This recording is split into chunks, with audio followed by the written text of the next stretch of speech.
Hello, I'm Richard Saunders, Outlaws number 10. I play all various different positions for the Outlaws from 1 to 15. I am straight and go by the pronouns he and him. And today I'm going to be talking to Steve. So, Steve, would you like to introduce yourself? Yeah, I'm Steve Orton. I've been with the Outlaws since the beginning of the club, and I generally play winger, but I have been known to be thrown into the scrum from time to time, especially when it goes uncontested, and they want to put the bigger lads back out onto the field. I'm gay, and pronouns are he and him as well, and yeah, it's been a long 8 years, and fun, and a fun 8 years as well. Thanks, Steve.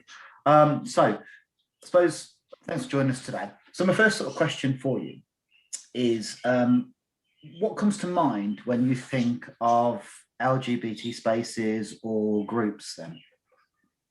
Yeah, it's mainly somewhere that's able to be a safe space for people to be able to be themselves, to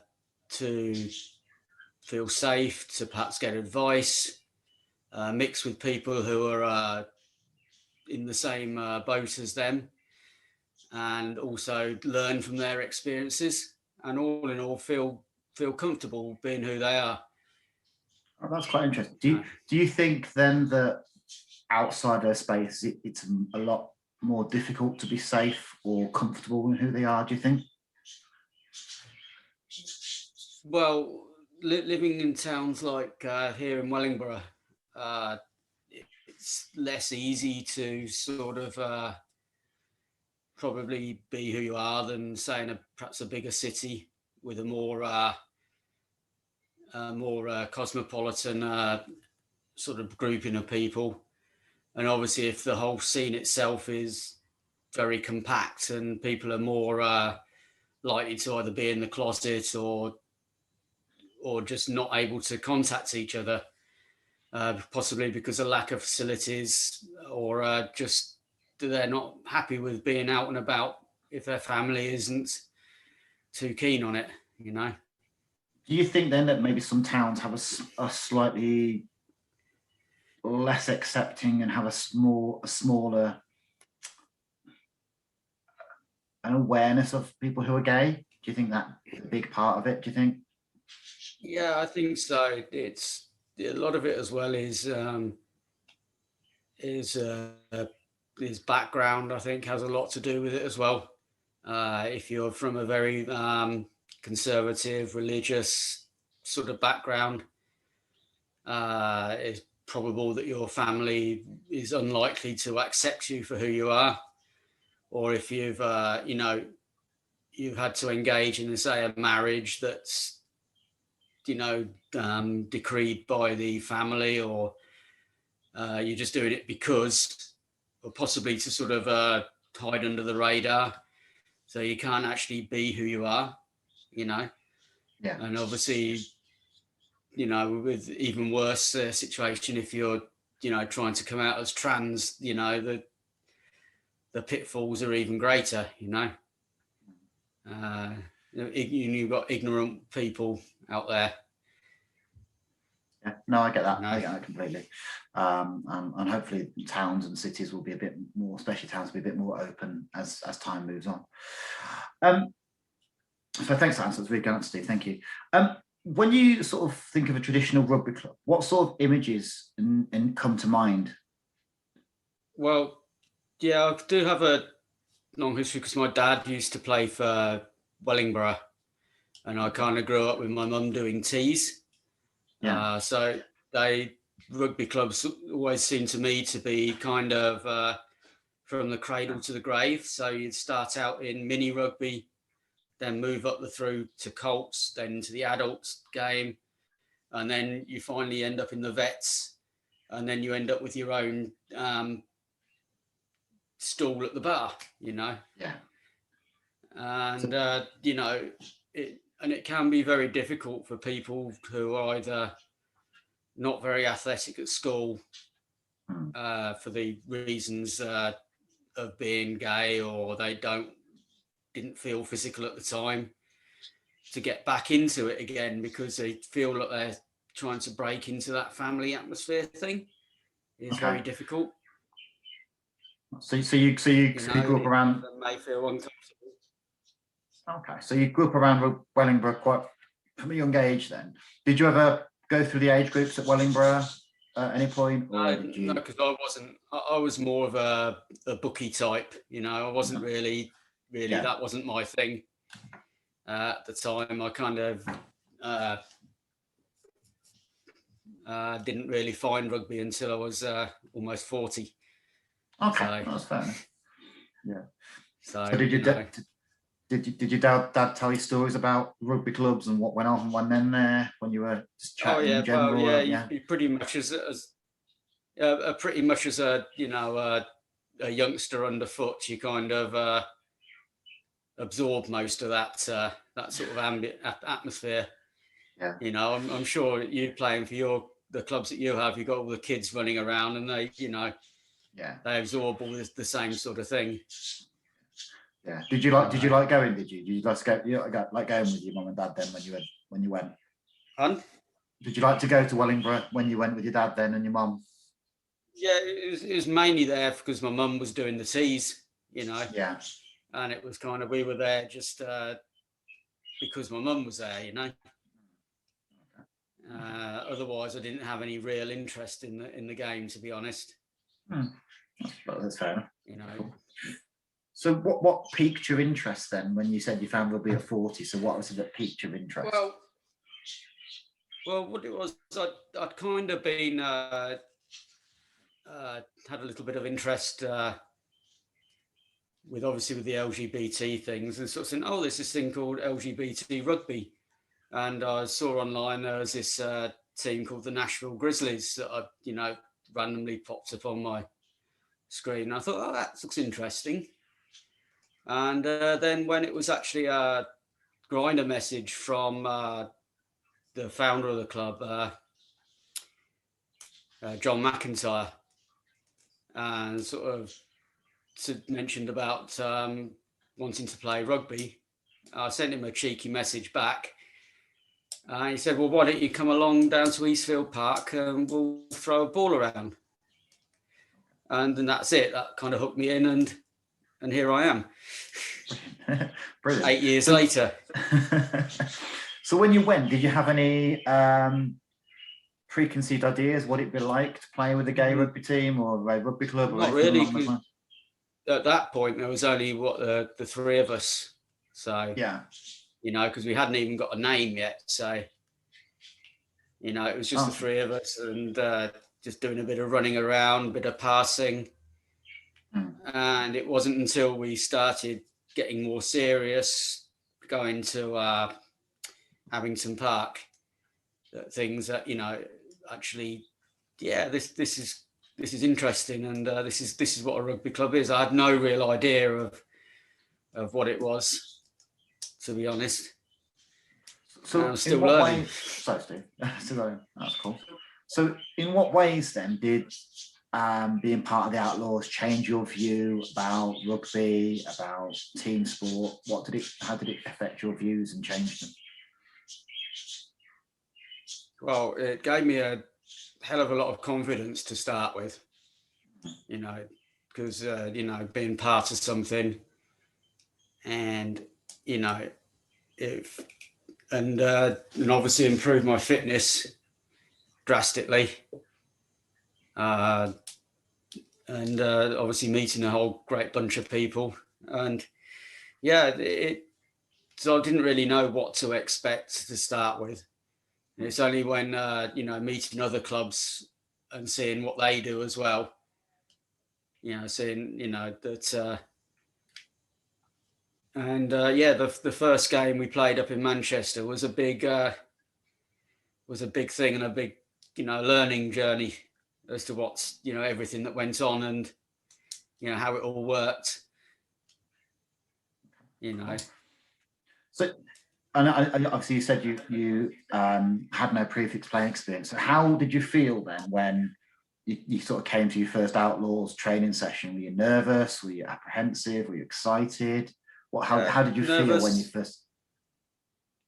nervous, pretty well, not too bad, because it was at that point it wasn't anything really serious. Yeah. So it was just a throw around. Hadn't even got a name. The club hadn't even sort of gelled yet. Yeah. But at the first game, I was absolutely terrified. Why was that? Stepping on the field in front of guys that are 3 times my size, it still makes me nervous even now. Especially somebody of your size, Rich. Yeah. Okay. I'm not a big chap. Yeah. No, well, it doesn't always have. They don't have to be big to be a good rugby player, to be fair. So obviously, because you're basically one of the OG Outlaws. I think being the third member of the Outlaws when it was starting to be joined. How did you feel after that session with John and Richard? Then, Rich, how did you feel with it? Yeah, it was great. Yeah. Yeah, it was good fun. Good fun. Yeah, I thought, yeah, I'll do that again. Oh, that's cool. It's definitely it definitely got me hooked, I think. Oh, that's cool. You said that you were quite nervous about your first game. So how did you feel after the first game was over? Then we won 69-0. That was fun. Immense. What sort of feelings did it evoke into you? Pride. We'd actually managed to get this thing on the road and get to a game, and a lot of what have we created here? It's a dream that's actually took off, and we're playing the Manchester Spartans, who are the second or third club in the UK to start up. And obviously, as you know, we smashed them handsomely. But the score didn't actually matter. It was just a case of making our impact on the scene, as it were. And then we went out for the legendary Manchester Night Out, which was pretty epic. That was a whole new. The whole post-rugby thing was a whole new experience for me. Yeah, I think every social I've been, I think you've always been there. I think it's one of the things you always are out on the social and always enjoy being with the team.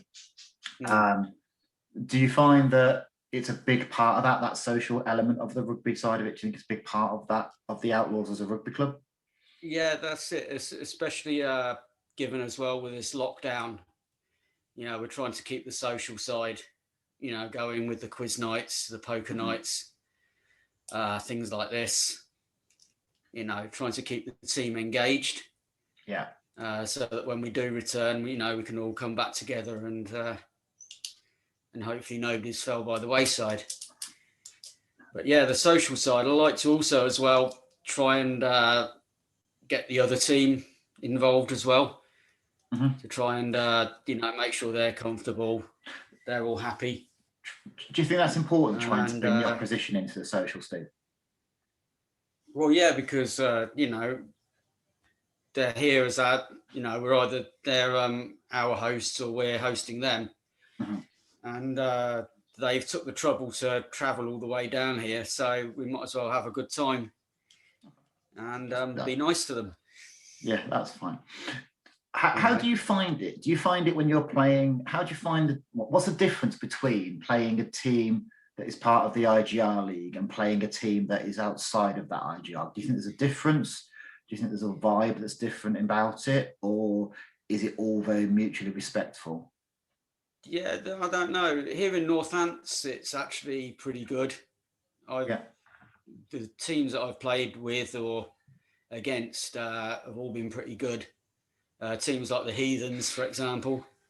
Mhm. You know, they've always been they've always been good, and you know, and I played a game for Daventry as well, and they've been perfectly, they've been really good.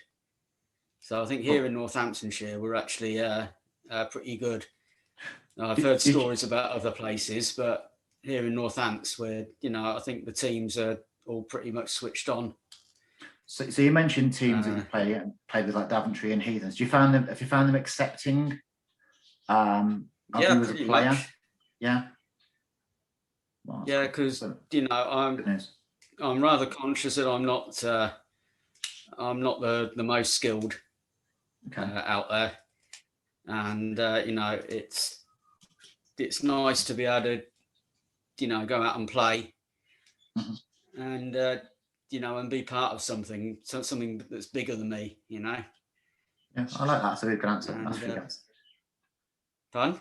That's a really good answer, Steve. I like that. It's a nice answer. Yeah. So, what advice would you give to a new member or someone who is watching this right now and thinking of getting into rugby? So, what advice would you give them? Do it. Try not to come with preconceived ideas, because what you probably hear and might think of, because there's the obvious cliches about what goes on in the changing rooms, etc.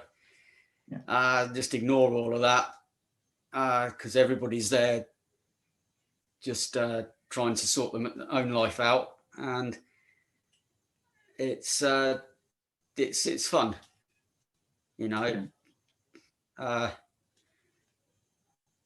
It probably does help to watch a few games perhaps first, to come along and watch and perhaps meet the team, or perhaps come along to a social event or two, and come along to some train, for venturing into the training, so you can get have a chat with a few of the guys and the girls to see how things are, and whether it's the sort of thing you might like to do. Superb. Thanks, Steve. That's a great answer. So, if you could describe the Outlaws in 3 words, what 3 words would you use? Oh, grief. Fun but tough. Fair enough. It's a great little sentence, yeah. Fun but tough. Okay, brilliant. I just want to say thank you for your time today, Steve. I hope you've had fun to sort of answer questions and sort of given us an insight into your Outlaws life and what it's meant to you. So just want to say thank you for that. And it'll be interesting to see who you need to pass it on to and can ask those questions to that you've been asked today. So thank you very much, Steve. Thanks very much, Rich. Most appreciated. You're welcome, man. Yes, thank you.